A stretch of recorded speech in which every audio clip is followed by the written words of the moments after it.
But, James, there is a racial component to what is happening with the British law. We now have a two-tier legal system, James, whereby white men will be treated harsher now under British law, James. Well, yeah, it's really, really shocking, this. Basically now they have put in the system whereby pre-sentencing reports, which basically automatically take into account your race, your gender, your circumstance, all of that to mitigate the sentences that you might get for whatever crime you're alleged to have committed and been brought before the courts and convicted of. That now means essentially that white Britons are going to get the worst treatment when it comes to sentencing. This is the two-tier justice system. This is why they call Keir Starmer two-tier Keir. And I'll tell you something, guys, but the other point... Even Keir Starmer recognises what a catastrophe this is. Yeah. Disappointed in this response, and the Lord Chancellor is obviously continuing to engage on this, and we're considering our response. And all options are on the table, but I am disappointed at this outcome, and now we'll have to consider what we do as a result.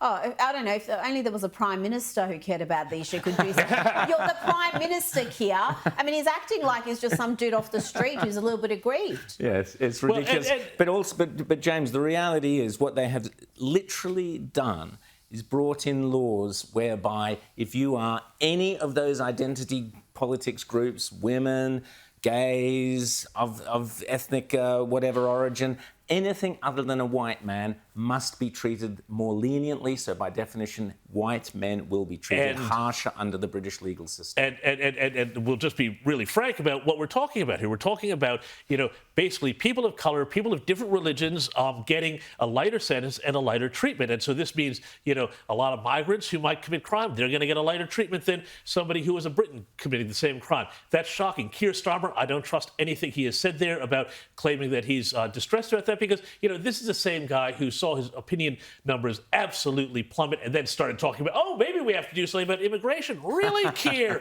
Really? Okay, fine. Now you tell us. But the thing, too, the other week, there was that phenomenal speech that J.D. Vance gave at the European Union where he called out Britain, and he called out Europe, but he called out Britain in particular and said that Britain, which was a bastion of liberty, has no longer become that, and they are straying very far away from that. And the real point is that if America is going to go and defend liberal democracies, and you want to be defended, you've got to act like a liberal democracy. And Britain has strayed so far from the centuries. It took centuries for Britain to develop the traditions of law and liberty that we enjoy as well.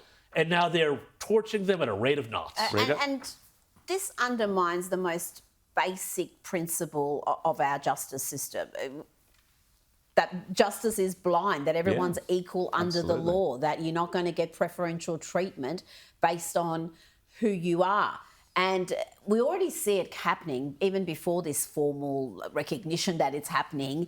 We have seen it over and over again with people getting ridiculously lenient sentences and then having people in the UK locked up for being in an anti-immigration protest, even if they weren't guilty of anything that was approaching violence, but they were at a violent protest, so they were guilty by association. Same thing doesn't happen with these pro-Palestinian protests. That's a very different approach. So we have seen it over and over again.